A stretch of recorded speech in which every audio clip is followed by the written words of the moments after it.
Matthew, thanks very much indeed for joining us. Now, in this week's column, you're talking about this idea that everybody else is going to lose out, really, except the bondholders, and that they really should take some kind of haircut, I guess, is the word that keeps being bandied about. Yeah, indeed. I mean, there seems to be this idea out there. Everyone keeps talking about the idea of default as if this would be an absolutely terrible, catastrophic thing. But I just thought it was interesting to ask the question, well, should there be a default? And actually, would that be so bad? And is that actually deserved? Because actually, when you stop and think about it and look at it, you've got this terrible problem in Greece. They borrowed too much money. They spend too recklessly. We know all of that. But it takes two sides to make a debt crisis. For every irresponsible, reckless borrower, there's an irresponsible, reckless lender. And then the people who are selling them the bonds, they didn't stop and think, is this sustainable? Is this a good bet?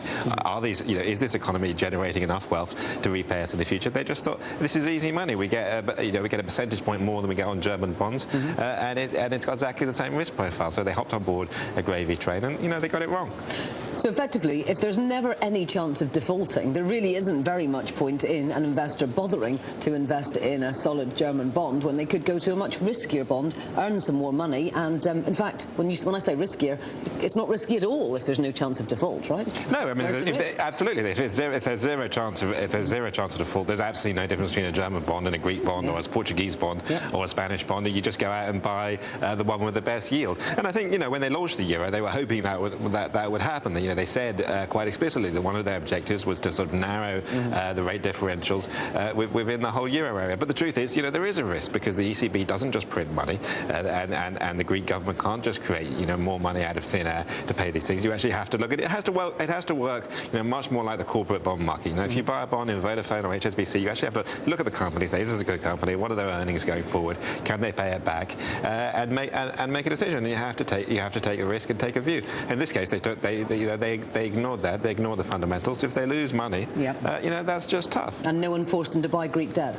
Yeah, no, I don't recall there's anyone going around with guns, around the city of London or around New York or any of the hedge funds saying you've got to buy this Greek debt, otherwise we shoot you. They thought they'd make a high yield. They thought they'd make higher profits. But there's a lot of pain to come. The Greek tax, the ordinary Greek citizens are going to be suffering for several years. They don't like it. They go on the streets and they protest about it. But they're going to be working longer. They're going to have lower wages. They're going to have lower productivity and so on in Greece. Ordinary taxpayers, the IMF shareholders, are going to be paying for this. So why has this idea got out that the banks and the financial institutions should escape scot-free? The other point is, as you were touching on earlier, it sets a very bad precedent. Well, exactly. I mean, surely banks are going to say, though, if this really were to happen, we might need another bailout because effectively we'd lose so much money. Yeah, the banks, the banks and the other financial institutions, they'll do their usual trick, which is, oh no, if we lose any money, the sky will fall in and the whole world will collapse. And there's elements of truth in that. There are costs to it, and that's what's going to weigh on the mind of the European Union officials doing the bailout, on the IMF who are now there and involved in the bailout.